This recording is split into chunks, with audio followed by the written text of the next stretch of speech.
Hi, True Avatars, and welcome to your weekly queer video game podcast. This is an extra bonus episode, and I'm your host, Zoe Wild. I'm a transgender and bisexual woman, and my pronouns are she, her. So, what's with the bonus episode, you may ask? There's no Nintendo Directs this week, there's nothing like that. Well, if I'm being completely honest, there's been a lot of news, and I've had to push it aside each week. So this is kind of a catch-up week, so that way next week's episode, and this week is like, well, we're recording, this is Wednesday, May 7th, not April.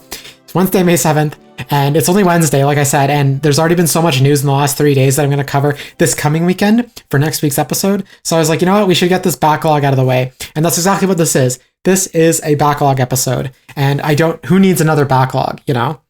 So, in episode 32, I mentioned there was news about the big Pokemon Game Freak hack from last August. There are also some major layoffs at EA. Polygon has been sold to Valnut. You'll know Valnut as the maker, the owner of Game Rant and Screen Rant.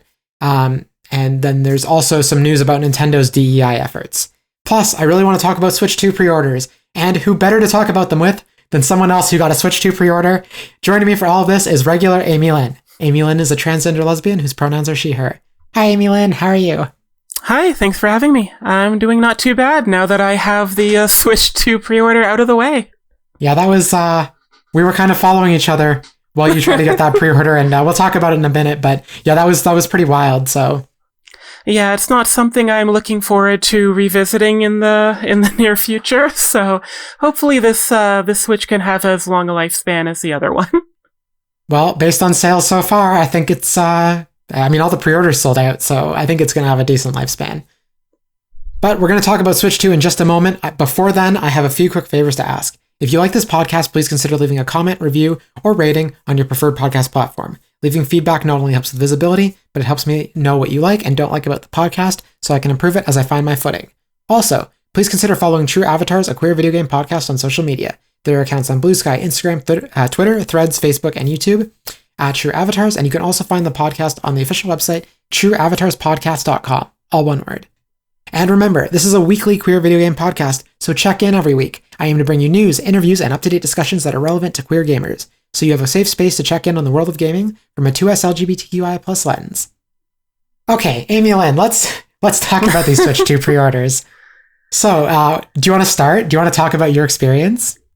Yeah, I guess so. I'm sure that everyone knows about the delays in the pre-orders. So the new pre-order date was announced. I thought, okay, this is never going to be great for me because it's going to probably be happening as I'm at work. But the Walmart pre-orders were at midnight. So I figured, I can try for that one. So I log on starting, at 11:52 or whatever it is, and I find the Walmart page, and I've had pretty good luck with Walmart customer service in general, but honestly the only thing that I've ever ordered from Walmart that's even remotely similar is I think a Captain Falcon amiibo back in the day when I was trying to get that's gotta be 10 years now. Yeah, I was trying to get most of the amiibo. I never wanted all of them, but Captain Falcon, not my favorite character, but he seems kind of Smash Brothers royalty. So, that worked out pretty fine. It was either Captain Falcon or Fox. Anyways, not important. So I figure, okay, Walmart, it's midnight, it's Canada. Walmart probably has lots of pre-orders, and I think that my biggest mistake was the fact that Walmart had an option to pick up in store. So I clicked that and it didn't work. I put in all my, I made an account. I logged in previously, made sure all my credit card information was there. I tried both the bundle and the standalone Switch 2 SKU, and didn't work. I tried a different location. I tried just ordering it just from the online store. Didn't work. So I was pretty distraught because it meant that I would be struggling the next morning while trying to work at the same time, which I was very much not looking forward to. So the pre-order for Best Buy was the next one up, and it was set for 9 a.m. It did not launch at 9 a.m. The site definitely crashed at 9 a.m. and then it came back at like 9:01. As is tradition. Apparently. Well, when I sorry to cut you off, but I just want to give some context. This happens all the time with Best Buy. I tried to pre-order the DualSense from Best Buy last year. The classic one, the PlayStation 1 style DualSense controller, the limited edition one. And yeah, it just like, there was half as many people interested in that pre-order as there were for the Switch, and the website just crashed. Like it tanked. Like it didn't even it brought up errors. So yeah, there were certainly like a lot of errors. And honestly, like the only reason, or one of the reasons why I didn't want to go with Best Buy initially is because I had a really smooth pre-ordering process with the Switch 1 at Best Buy. I logged in, clicked the button, I was set. It was incredibly stress-free. I enjoyed it quite a bit. In and out, I figured, okay, I'm going to pick up Zelda and the Pro Controller on the day of. I'm not going to worry about pre-ordering those. Let's get the scary thing out of the way. But the problem was, my credit card company was really confused that I ordered a Switch 2 on launch day. So they didn't completely cancel it, but it was this whole annoying, complicated thing where it was like frozen, and suffice to say, I did not get my Switch on launch day. I think I went into the store just to get Zelda and the Pro Controller on launch day. So I stared and looked at that for a while, but I think I got like a $30 gift card or something for my troubles. I think from the bank, weirdly, because it was the bank's fault. And that's pretty cool. Yeah, I mean, they give you the gift card, not that they fucked up. Yeah, like the bank was apologetic. So, I made me feel confident about my bank and my credit card company. But I was worried about that. I think I've made enough large purchases at Best Buy in the past 10 years, though, that hopefully it won't happen this time. And hopefully it's happened to enough people that they know not to flag this kind of thing. Best Buy did not launch at 9. Some things happened at 9:30 from what you were telling me, as I was communicating my struggles and anguish, as like the worst live stream text, you've probably ever experienced. And, I'm refreshing and trying until like I'm on my lunch break, and like nothing is really changing until suddenly I do get on these magical queues I keep hearing about. And at this point I realize, okay, I need to choose between, each of the SKUs of the Switch 2, and I need to choose if I'm going to be trying to do this on a computer or my smartphone, and if I want to use my work's Wi-Fi or mobile data. So I wait for this to load, and somehow the queue finishes, and eventually, just like last year, it was a pretty simple process. There wasn't any option to pick it up in store. So that does mean it is probably going to be delivered. I'm not going to be home, and they're going to send it back. It's going to be a mess. But I'm hopeful somehow things will work out in that regard. Can you change the address to my place? You could have it delivered here and then pick it up. I never have issues letting people in. Yeah, if there's a month to go, they're okay with switching the address, I will potentially consider that. But yeah, aside from that, I think things are good.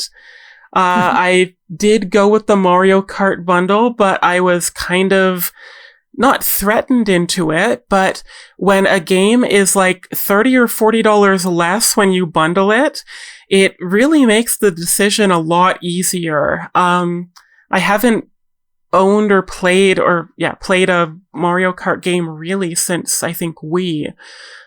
So a few Mario Karts behind.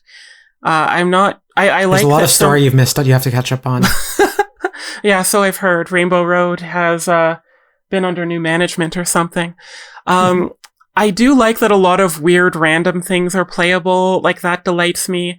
When I was really little, I made a comic starring a Goomba, but really it was mostly just, I don't want to think about it anymore. I don't really have a whole lot of interest in any Switch 2 launch games aside from Deltarune. And my first 3 major games might end up being Mario, Sonic, and Kirby racing games, which would be so weird because I don't play racing games anymore ever since they stopped making Snowboard Kids. But yeah, that's my very long and harrowing journey. I'm glad I didn't have to deal with GameStop, because when I logged in, they said my wait time in their queue was 4 hours, and I really didn't want to deal with that. I mean, to be fair, with Best Buy, I think you actually did wait almost 4 hours for it to get its shit together. Well, that's true, but like once the queue actually, like, I got in it, it was only like about an hour. It was just 4 or 5 hours until the queue showed up for me. I had so many different error messages. It was really creative with the types of errors it was giving me. I got advertisements for Walmart and other GameStop and the other companies that my browsing history was interested in. It was and eBay was the main one. I got a lot of ads for. Well, I decided to go in person to avoid all that because of the various problems that you actually mentioned. So, like, first off, yeah, credit card issues. Like, if I'm going to make a big purchase, I don't want it to get rejected while my pre-order is sitting there and have the pre-order canceled. So going to GameStop in person, first off, it guaranteed me a proper queue, and also it guaranteed I could pay it all off at once in advance. And the if there was going to be an issue it would happen at the register. Like, I would find out right away. So, and I wasn't going to go in store to pre-order, but that week, on the Tuesday, my boss called me in and said, "Hey, the work has dried up. I'm a freelancer. The work has dried up. So Wednesday, Thursday, Friday, we can't bring you in." So I was like, "Oh no." Anyway, I get to go line up for the Switch 2. So that I woke up at 4:45. I headed down to GameStop, and I got in line. I was 7th in line, and I waited there for hours. I think I was talking to you and watching your harrowing journey in the early hours of it. And then eventually, like, GameStop, and it's now called EB Games Canada. They've officially rebranded because it was bought by a Canadian business owner. But the EB Games head office person came by, and he started counting people in line. I never saw him again. Like, he walked one direction and he never came back the other way. And I was like, that could be a good sign or a bad sign. I don't know. But then about 10 minutes before it opened, the manager actually came out and just said, like, "Okay, we're going to let you in 10 minutes. And I said, like, "How many consoles do you have?" And he's like, "I can't tell you that. But what I can say is that every person in line is going to get one." And there must have been at least 200 people in line, maybe more. And apparently they had stock for a couple of days. So GameStop, like EB Games Canada, has got a lot of consoles for in-store purchase.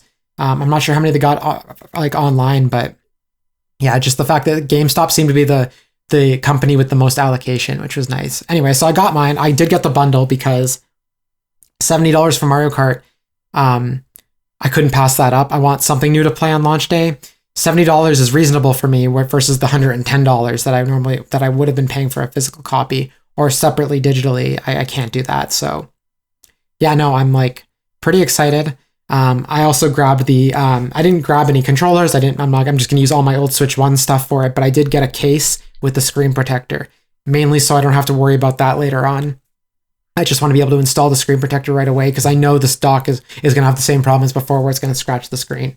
And then I'll also have a carrying case to protect the Switch 2 when I go out. So yeah, I had a much easier time than you, aside from waiting in the cold. So, and waking up early.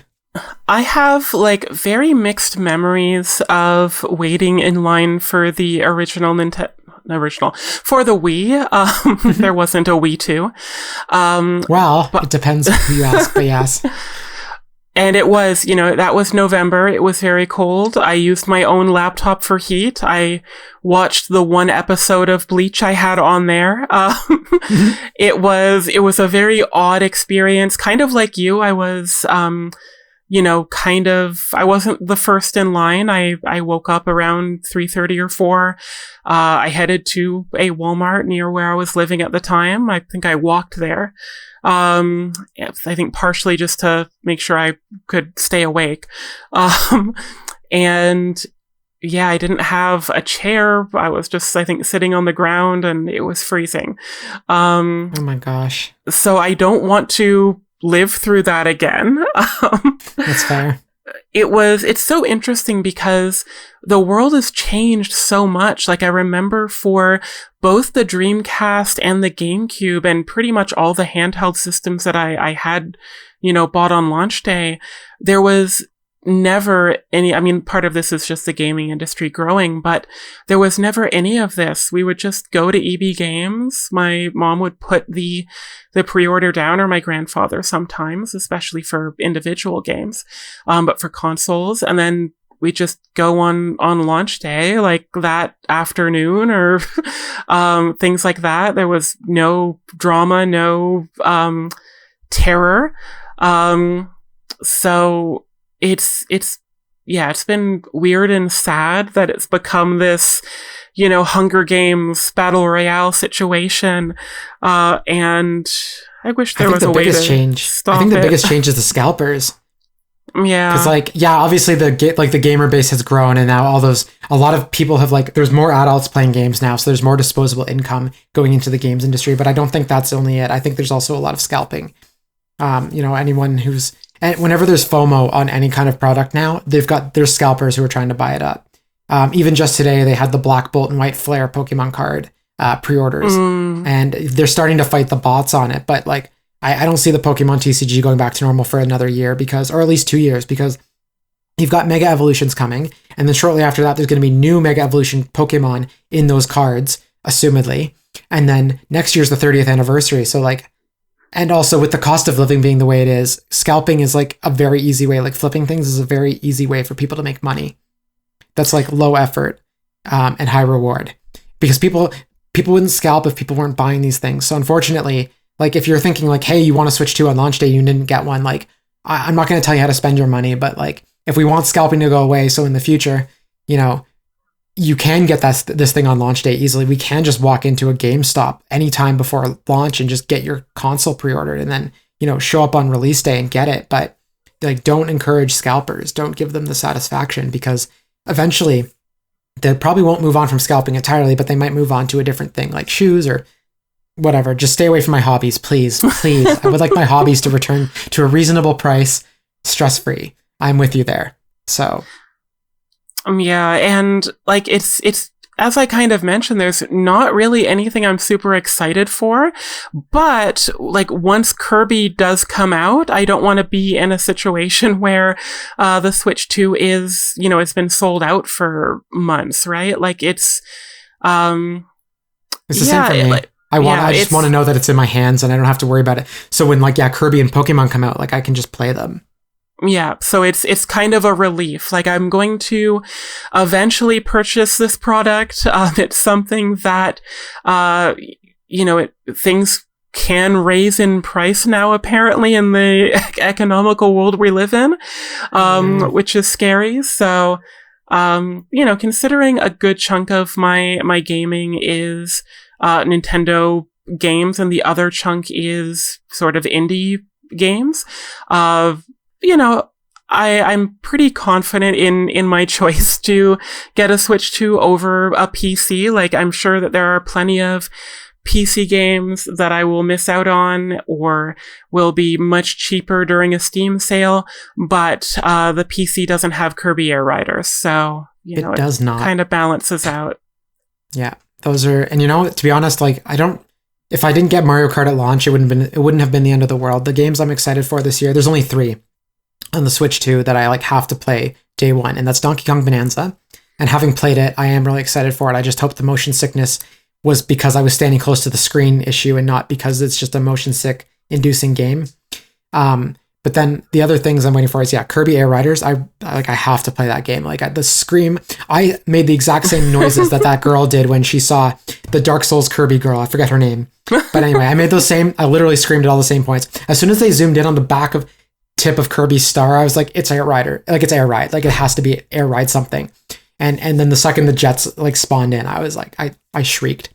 So I have to play that, and then I can play Pokemon Legends ZA on Switch One. But honestly, seeing 60 FPS and 4K resolution, even though the graphics aren't that advanced or detailed like other games, like I really want my Pokemon in 4K. HD Pokemon was the draw for the Switch for me. 4K Pokemon is the draw for the Switch too. I need it. Like I'm like the SpongeBob meme where he's in Sandy's tank and he doesn't have any water and he's like, I don't need it. I need it. So that's me. And I'm excited that we're both going to be playing Kirby Air Riders, so hopefully we can play together, and I'll actually have someone to play with this time around because I didn't for the original. So I am positive that will happen. You can experience the amazement of City Trial or whatever equivalent comes from that.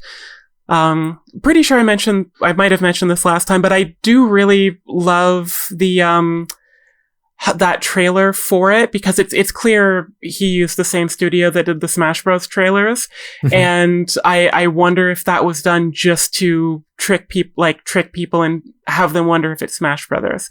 Considering what he did with the Greninja reveal, I wouldn't put it past Sakurai to instruct them to specifically make a trailer that makes it look like it could be Smash Bros. Well, my thoughts when I was watching the trailer were, like, first off, I had that exact thought. I was like, this looks like a Smash trailer. At first, I was like, oh, his star's not working, and it's kind of making that same noise that it was making when he, like, spawned away in that, in the Smash Ultimate story mode. So I was like, okay, maybe this is, like, they're, like, doing Ultimate 2, like, Ultimate Deluxe or something, and they're continuing the story mode, or this is a new Smash. And then I was like, no, there's no way there's, like, Smash on launch day. Like, there's no way. Like, and then I was like, it's either Smash or Kirby Air Ride. And then it was Kirby Air Ride. And I was like, anyway, I like his fake outs. They're usually good, with the exception of the time that, he teased Mewtwo and then it was Greninja. That was a little disappointing. Even though I love Greninja, I was like, Mewtwo's back, and then he wasn't. But then he was. So it was fine. But then every time he did it with, Banjo-Kazooie and King K. Rool, like, those were fun. I like those. Yeah. No, those were great. And I did... I don't think Greninja was funny to the same degree. It was kind of just a little bit more uninspired, but I am happy that this is weird tangent, but I'm glad that another plot Pokemon is playable in the games. Like, that's fun to me. Yeah, I wish they'd do something other than a starter, though. Yeah.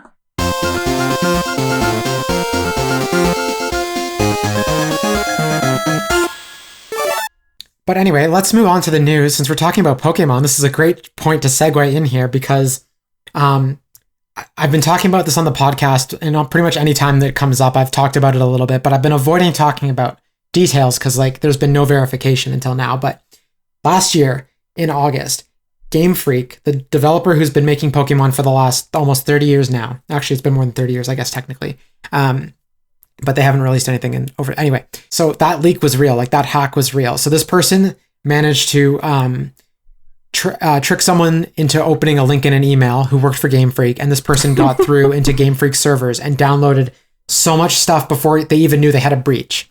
I won't talk about what that stuff is. Again, one day I'm hoping Daddy Pokemon and Daddy Nintendo will notice me, and they will treat me nicely. So I will treat them nicely in advance. Also, there's not all the information in that leak has been verified. The leak itself was real, but, like, there were a lot of bad faith actors inserting fake stuff into the leak, into all this the information that was coming out. So there was no way to verify all of it. Not to mention, most of it isn't news about new games. Most of it's news about older games. Like, hey, there was actually a bunny rabbit Pokemon that looked kind of like Weasel. That was the starter that was originally before Mudkip replaced this starter. Like, it was a water type bunny. Stuff like that. So anyway, now that we know this leak is real, though, because Game Freak and Nintendo and the Pokemon Company are suing the hacker, or they're trying to anyway. They are trying to subpoena Discord to reveal the leaker's identity, because that's where the leaker is operating. So, from Polygon, it might be the last time we ever cite a Polygon article, actually. But from Polygon, Nintendo filed its request. Yeah. Nintendo filed its request for a subpoena on April 18th in the U.S. District Court for the North District of California, per the documents obtained by Polygon, seeking the name, address, phone number, and email address of the leaker. The company alleged in a declaration accompanying the subpoena request that a Discord user named Game Freakout, like Game Freakout, posted the confidential materials not released to the public to a Discord server called FreakLeak. From that Discord, the leaked materials spread far and wide. Nintendo attempted to take down materials with DMCA requests, but the internet persisted. That's a really funny end to that paragraph, is the internet persisted. Anyway, that's the quote. But then after that, though, after this came out that Nintendo was trying to subpoena Discord to get this guy's identity, the hacker actually came out and said that they would dump everything, quote unquote, if Nintendo came after them. So far, I actually wrote this bit of news for the podcast in the show notes like a week and a half ago, maybe. But since then, there hasn't been any follow-up. We don't know if Discord gave out that information, or if they even could access it if the leaker covered their tracks really well. But given that there hasn't been any more breach of materials, I know they do have access to Pokemon Legends EA, a fairly close to finished build. And they also have access to some in-development materials for next year's game, which is the beginning of Generation 10. So none of that stuff has been released, so I have to assume that they have not got the leaker's identity, although the leaker would be in over their heads to leak any more information, because if Nintendo does get their information, then they are going to be in an even bigger world of hurt, having leaked future materials in addition to past materials. Anyway, that is my take on this. Amy-Lynn, do you have any thoughts? I do. It's a little bit tricky, right? Because as you said, we don't want to necessarily talk about the contents of the leak in detail, but it is, kind of this sad thing where a lot of the stuff that was revealed was either personal information or stuff that was clearly like not even concept art type of things, right? Like it's notes from the company, which, no leak is legally great, but the kind of things that were accessed and allegedly produced, it shouldn't, like that kind of thing shouldn't be released.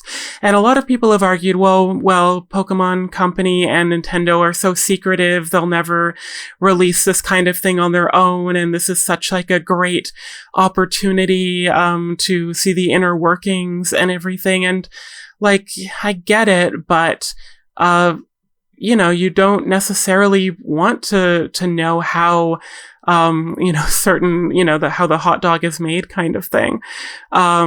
And yeah, it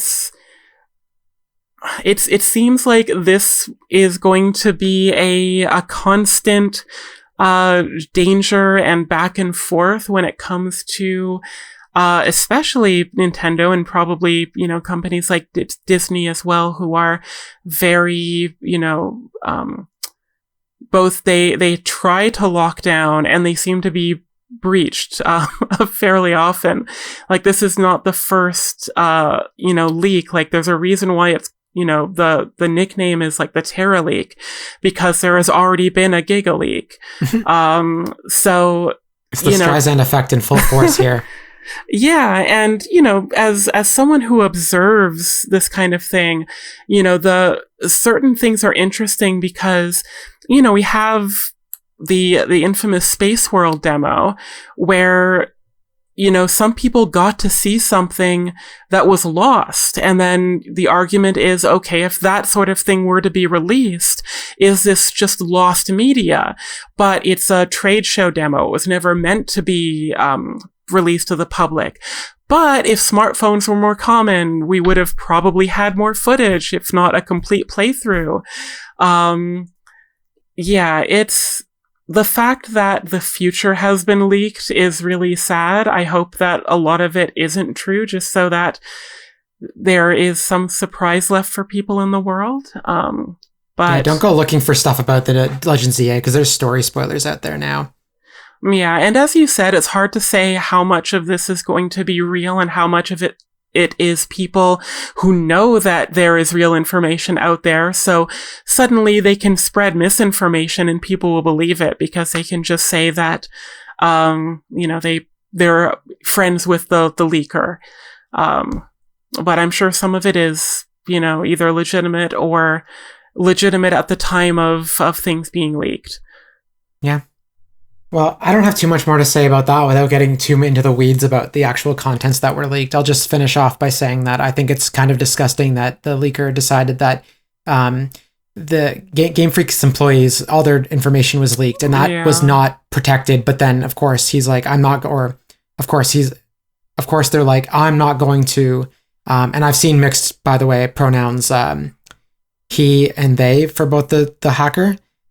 People who seem to know the hacker say he, him, but then everyone else is saying they, them because they don't know for sure. Anyway, point being though, is that the leaker revealed private information for Game Freak employees, like emails, addresses, phone numbers, stuff like that. But then they're like, oh, but we're not going to leak anything about future games, especially not Gen 10. And not that I want Gen 10 to be leaked, but it's kind of like, that's where you draw the line. It's like the community meme where Britta's like, I can excuse racism. I can excuse genocide, but I draw the line at racism or whatever it is she says. So anyway, let's move on though, because we've got a couple of kind of more sadder news here, and then we'll move into some like nicer, good feeling news. So EA cut over 300 jobs last week. IGN has reported that EA is cutting 300 roles across various parts of the company, and 100 of those roles will be cut at Respawn Entertainment, and you'll know Respawn as the developers for Titanfall, Apex Legends, and the Star Wars Jedi, Fallen Order, and Survivor games.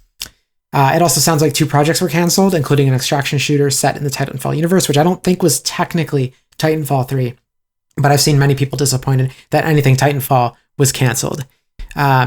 One particular detail, though, adding insult to injury for one writer at EA, was that Heather Woodward, who was a narrative designer on Apex Legends, actually had her first ever character for that game revealed last week. The character was called Sparrow, and then 24 hours after Sparrow's reveal, Heather was laid off as part of the massive cuts. And Heather Woodward wrote on Blue Sky that, "My firstborn is finally here. I've been working on the sweet ragazzo for well over a year. Writing a music video style trailer was tough but rewarding challenge, and I can't believe I get to see my work animated by the incredible team at Sun Creature." And then, 24 hours after posting that message, she was laid off, which, oof. So, I feel like I've seen actually a fair bit less layoff news this year. Granted, it's still a lot, but it seems like to be a little bit less than this time last year. So it's a little encouraging, if not still very, very disappointing. Yeah, it's that message is kind of heartbreaking in, looking back on it. And you kind of wish that there was something that could be done, but as you said, it's nice that it's happening less, but yeah, it looks like this is sadly maybe our new reality. Yeah. And earlier we talked about Polygon, so some more bad news. Polygon has been sold off to Valnut, terrible name for a company, by the way. A Canadian company, unfortunately also, that owns Game Rant. From the PC Gamer article that I pulled from, quote, "A substantial number of Polygon staff members have been laid off or quit, including site co-founder and editor-in-chief Chris Plant. I'm no longer with Polygon," wrote Plant in a Blue Sky post. "If you're hiring, please consider the many talented writers and editors now on the market. Every one of them deserves a spot on your staff. I won't be talking more about the sale because I wasn't involved." End quote. So, while one gaming outlet, Game Informer, was resurrected like a month ago, another one is now being thrown to the wolves and picked clean for parts. Yeah, it's just, I don't know if anyone's ever visited Game Rant as a website, but it's just regurgitated listicles and like ranking stuff, and it's like it's not even journalism. It's entertainment for sure. Like if you just want to like read like top 10 gaming characters, like there's actually a bunch of great lists about like non-binary characters that I've used cool. for like just like a database almost, like finding like where people have like congregated all this information. But at the same time, like I don't consider it journalism. They've never broken a story. I don't think I've ever actually cited Game Rant ever or gone to that website for news. So I'm not hopeful for Polygon, because Polygon, as you see, I have actually pulled from Polygon in the past. They're a great website. Sometimes I confuse them with Kotaku a little bit, but that's besides the point. I'm very disappointed that they've been bought off. I'm thinking about sort of who's left. Is Resetera or Resetera, is that just a forum or is that a news site? I thought it was just a forum, but to be honest, I'm not 100% sure. I don't even know how to pronounce it. It feels like news comes out of there, regardless of if it's a news journalism site. But I think I get most of my news either just from the zeitgeist, like I couldn't identify, like just, social media has let me know that this has been announced, or, a Nintendo Direct. If I'm interested in like a journalism type piece, I'll go to either Go Nintendo or Good Vibes Gaming. They just seem to have a little bit of a more personal touch. Both I'd say, I mean, obviously Go Nintendo leans Nintendo, but Good Vibes Gaming leads Nintendo leans Nintendo a little bit as well. Both are pretty queer affirming, positive groups of people from what I've seen. John Cartwright is over there, and I really like listening to his voice. Accents from our, Oh, it's also just how deep his voice is. It's just very soothing, very comforting. I also like that Ash Paulson is related to Rob Paulson, which blew my mind the first time I learned about that. Because you were just mentioning, my dad worked on this show. I'm like, oh, Paulson. Anyways, big tangent. But, I'll listen to IGN podcasts, although I don't think I've been on their website in years. You're probably better off staying off the website unless there's like a specific article linked on social media. Yeah, like I'll listen to the podcasts when they come up in the feeds, at least some of them. But yeah, most of my video game news just comes from like direct information. So Nintendo Directs, or Sega's going to announce something, or there is a few Sonic fan sites that I'll get linked to via social media. I don't really go to news sites, even the ones that I love. I don't really go to them anymore. I'm sad about Polygon. Like, Polygon seemed respectable and trustworthy. So it's sad that there's, one less of the good ones out there. I mean, I think, social media and Reddit, especially these content aggregators, have definitely kind of killed a lot of these websites off, because people don't want to engage with articles anyway. They don't want to have to read. But also, and this isn't a criticism of you, by the way, I do this too. So like, this is just generally how social media works, is like, you see the headline and then people are much more interested in reading the comments about the headline, looking for the tidbits from the article that are most relevant, instead of digging for that stuff themselves and coming to their own conclusions. People would rather argue in comments than they would. So I think like we're probably going to keep seeing more of this as long as social media is still kind of a content aggregator. So, but let's move on to some kind of good news. I mean, was really never a fan of this game, but Flappy Bird is finally back after 11 years of being completely non-existent. So this is actually an official return, not from the original creator, but another company, I guess, has bought the rights somehow and has released the original game on Android, and it's coming to iOS at some point in the future. We don't know when. But that's pretty much it. It's back available on Android, so if you want to go play it, feel free to go. And another piece of interesting news, which is just I feel like a lot of people are very excited about the game Sea of Stars, and it got really good reviews when it came out, I think 2 years ago now. But there's some free DLC coming out May 20th. And it was supposed to be paid originally, or it was supposed to be like a stretch goal that was just free for people on Kickstarter, I think I read. But anyway, so quoting from Nintendo Life here, the excellent retro-inspired RPG will end its free DLC on 20th of May, adding an extra 8-hour adventure that features new characters, worlds, puzzles, and a cinematic budget equivalent to that used on the main game. In short, it's quite a beefy sausage. And when they say beefy sausage, like, haha, but it's an 8-hour free DLC. Like, it looks awesome. Like, I saw a train boss, so I was immediately sold. But like, it just looks so cool. And it's free. It's a free update. Do you play Sea of Stars, Amy? Have you played it before? No, but I did hear good things. And just because you reminded me, I also like Nintendo Life. Sea of Stars looks really great. It's one of those things. It's not like it's, persona intimidating, but it has a little bit of that intimidation factor of when a free DLC is 8 hours, oh my gosh, how long is the main campaign kind of thing. But, definitely I'm more likely to play Sea of Stars than I am Flappy Bird. Have you played Chrono Trigger before? Because this is directly inspired by Chrono Trigger. Not too much, but that definitely bodes well. I would be interested in playing either Chrono Trigger or something inspired by Chrono Trigger. I know there's been Chrono Trigger rumors, so if they don't come through, I will probably check out Sea of Stars. Or even if they do come true, I'll probably check out the more... I'll cut you off there because Chrono Trigger's, that remake was fake. The creator never actually said anything. The translator put words in his mouth when he was translating. Funny. Yeah, which is disappointing, but I still think the lack of Chrono Trigger on modern consoles still means something, and I do think Square is planning something with it. Whatever that is, I don't know. It could just be that like Final Fantasy pixel remasters, they thought people didn't care that much because those famously went on PC and they were just going to sit there, and then people said like, well, where's the console version? And then eventually the console version came. It's possible Square just doesn't realize how much demand there is, but it's weird because they saw the demand for Chrono Cross, which came out like 5 years ago now. So, but anyway, let's move on to how many more headlines do we have here? We have 2 more headlines. Okay, so this comes from Video Games Chronicle. Microsoft was the top publisher on the PlayStation Store by pre-orders last quarter. So this isn't really news in the sense that like I don't want to talk about sales. Like that's not why I'm here. As much as I could sit there and talk about like Nintendo's financials, I think come out tomorrow morning at the time of recording. So like I'm gonna like pour over those tomorrow morning on my way into work. But I won't talk about those on the podcast because I think it's just too much in the weeds. It's not really that interesting. It's more of like a speculative like, oh yay, my favorite company is doing well. Not, and I really shouldn't have a favorite company, but Nintendo's like the abusive boyfriend that I just keep coming back to. So I'm happy when my abusive boyfriend is doing really well, I guess.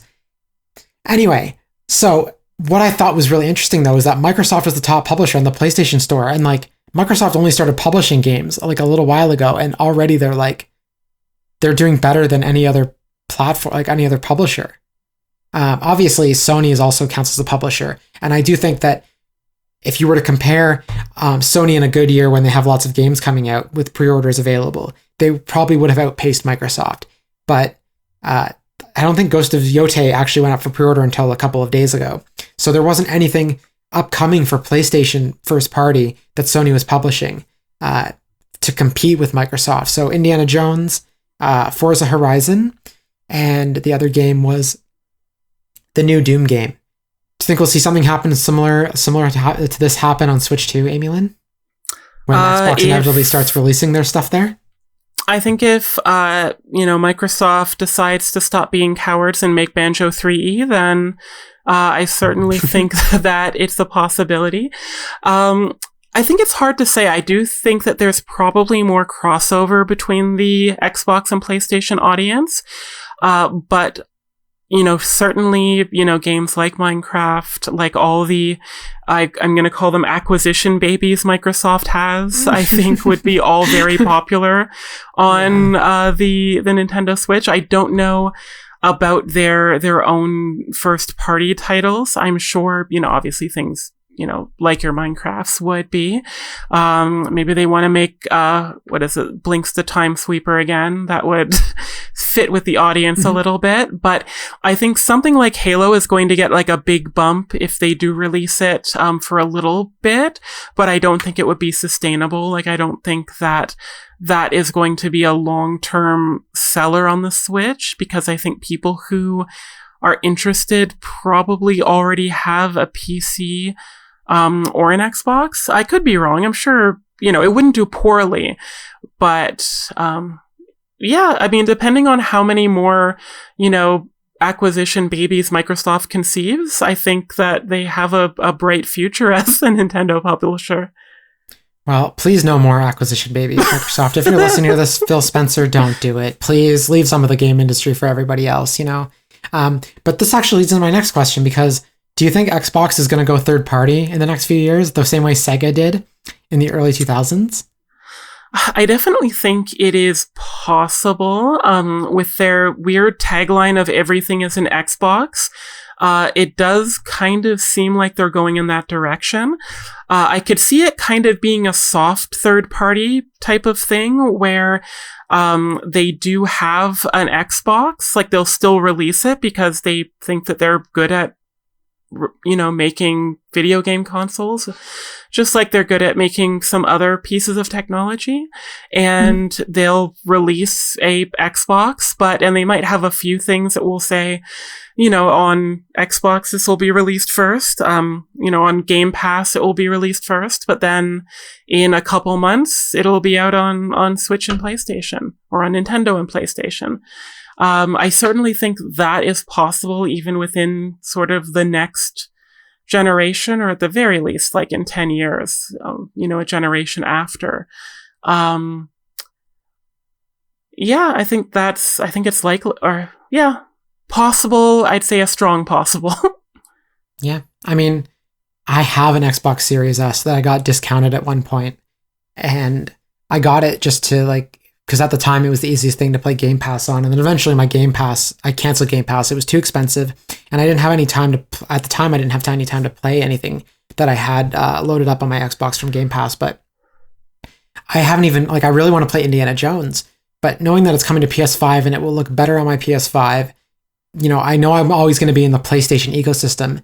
Maybe the PS6 is backwards compatible, so I'll still be able to play a PS5 game on my PS6. I'd rather have that Indiana Jones game on my PS5. That's where I'd rather play it. And now I'm waiting for that game to go down to half price, because if they're not going to put out a nice complete physical copy, I already talked about this in the last episode, but they're not going to put out a nice physical copy. I have no rush to play it. I'm sure it's great, but I have so much to play right now that anyway. But yeah, so I'm just waiting for certain games like Hi-Fi Rush. I would rather play that on a Switch. You know what I mean? I have an Xbox and I don't want to play stuff on it that's exclusive to them. I want it for backwards compatibility, actually. That's what I love it for. It's where I can play older Final Fantasy games, so. If game prices continue to increase, I could see Game Pass having a real boost in popularity, but we'll see what happens. You would have enjoyed being on last week's episode, I think. But we have one more. So we've been talking about Nintendo a lot today. There's one more article here, and it relates to Nintendo of America and their commitment to diversity, equity, and inclusion. Not the dog whistle version of DEI, but actual DEI, where the company gives a fuck and they care about their employees and they care about the general population and looking like good people, and not bending the knee to a dictator that looks like an orange. In an interview with Fullha, Nintendo of America President Doug Bowser was asked directly about Trump's push for companies to dismantle DEI programs. Bowser gave a pretty straightforward statement, saying that the company will continue DEI efforts as there's something Nintendo was pushing for even before the acronym DEI became such a topic of debate. Read, dog whistle for assholes. Quote, this comes from Doug Bowser. We always want to attract the best talent we can and retain that talent. We also believe that it's important for those talents to be diverse from the point of view of their backgrounds, their experiences, and their understandings, because our players are diverse. So we strive to have a diversity that reflects our players in our organization. This is something that has been in place for years, before people really started using the acronym DEI, and it will continue to be in place. It's important to us. So I have a lot of thoughts about Doug Bowser. I think he was a bit spineless for what he did with the pre-orders. I think he's been a bit spineless in his communication about all the bad decisions Nintendo's making when it comes to prices, especially Welcome Tour and what he said about, no, it wasn't him that said this about Mario Kart, although I'm sure he approved this speech, but the thing that was said about Mario Kart, the Direct being like, oh, watch the Direct and you'll understand why this game was $110, and I'm still waiting, Nintendo. That said, though, Nintendo of America and Nintendo of Japan have been very, very good about diversity, equity, and inclusion. In Japan, where gay marriage is not yet legal, Nintendo still gives out the insurance they give for their employees also extends to their same-sex partners. So even if you're not married, you're still covered under as you would be a spouse. So I think these things that Nintendo is doing, and I really hope they keep leaning into it. I hope there's more trans characters. I hope there's more gay characters. I know there's not a lot of opportunity in Nintendo games for queer representation because everything's kind of like a blank slate. But I really do hope that Nintendo can keep leaning into that a little bit more, because right now, I think they're one of the last bastions that give a shit. Yeah, well said. And, as I've said on the podcast before, Sega's doing similar things to Nintendo, at least in Japan. Their, overseas branches also seem relatively queer positive, at least if Sonic social media is anything to go on. Mm-hmm. Kind of like a lot of these companies, they're still playing it safe, but they're letting if you're thinking about playing it safe, they're still doing fun things. They're jumping, they're not, putting themselves in bubbles, right? Like they're not necessarily taking the dangerous twisty path, with a bunch of spikes and pits and everything. But they're not, there's no boundaries on the sides of Rainbow Road, to try to think of more video game analogies, which is, it's all really like it's hopeful. And I really hope that, this sort of thing continues. As you said, like more trans characters. I think in the Nintendo sphere, I could see that happening in a Monolith Soft game, or if they make another Paper Mario sequel, I could see Vivian coming back. That kind of thing I think is ripe for representation. But even sort of on camera, like at Treehouse, I think diversity in those spaces is really meaningful and has an impact. Games like Animal Crossing and Splatoon, which are taking away sort of gendered language, even Pokemon to some degree. They're, instead of saying, are you a boy or a girl, it's, saying things like, what's your style? Or, what do you look like? Fun stuff like that. And I think that making these little incremental changes has such a huge impact, and it opens up accessibility and, diversity in ways that, like, thankfully, a lot of bigots probably aren't going to notice. Some of them will. Don't get me wrong. Actually, well, that's actually the other thing I wanted to say too, was that, like, it's really funny when, and this is kind of a slight change in topic, but since you brought it up, it's really funny when the bigots do find Nintendo, when Nintendo does something inclusive. There's usually a bunch of people, like the Libs of TikTok crowd, comes and finds Nintendo. They don't even know what a video game is. I swear these people are like, anyway. And then suddenly they're like, oh, it's a real big problem that there's a trans character in this Nintendo game. And they have no idea, because they've never played a Nintendo game. They have no idea that this is a remake of a previously existing character from 20 years ago. So it's just really funny to me when they latch onto this. And I'm glad Nintendo has stood their ground and not balked at their bullshit, because they actually know fuck all about anything, especially their bigotry. And I think Nintendo also probably knows is that a lot of these bad actors are going to be moving on to the next, trans woman in sports drama in a matter of minutes after they post their complaint about, lack of or too many pronouns being made available. So I think that they're very mature in that sense. Like, they don't really pick fights. They're making positive changes, but they could be louder about it, but that might cause them to retreat. So, like, maybe, like, I don't know if they're being tactical, but bravo if they are. I could definitely see them being tactical, because they probably want to keep tariffs to a minimum. They don't want Trump's bullshit to affect their business, basically, whether they agree with it or not. I think the Nintendo Switch 2 happening around when the tariffs did, it was just enough attention on Nintendo for Trump to have actually, like, called them out on it. Like, even just, like, tweeting on Truth Social, his weird platform that's like Twitter, but for really awful human beings. He could have said something about Nintendo Switch 2 pre-orders, like, Americans, we'll build our own Nintendo here. Like, that way, I think at that point you'd get the Japanese government involved, because I think... Anyway, Nintendo is such a cultural touchstone in Japan that, like, anyway, part of me wants to see what would happen if Trump got involved in Nintendo to see how Japan would react. But the other part of me really doesn't want to see her hobby completely destroyed any more than it already has been by these assholes. And I've been swearing a lot in this episode, and I'm sorry, but it's a bonus episode, so I'm kind of letting myself off the hook. But anyway. Speaking of sort of hobbies in countries, I want to just really quickly take us back to the beginning. I did not hear about this EB Games news, and I am so excited. I am old enough to remember, like, actually going to it when it was called Electronic Boutique.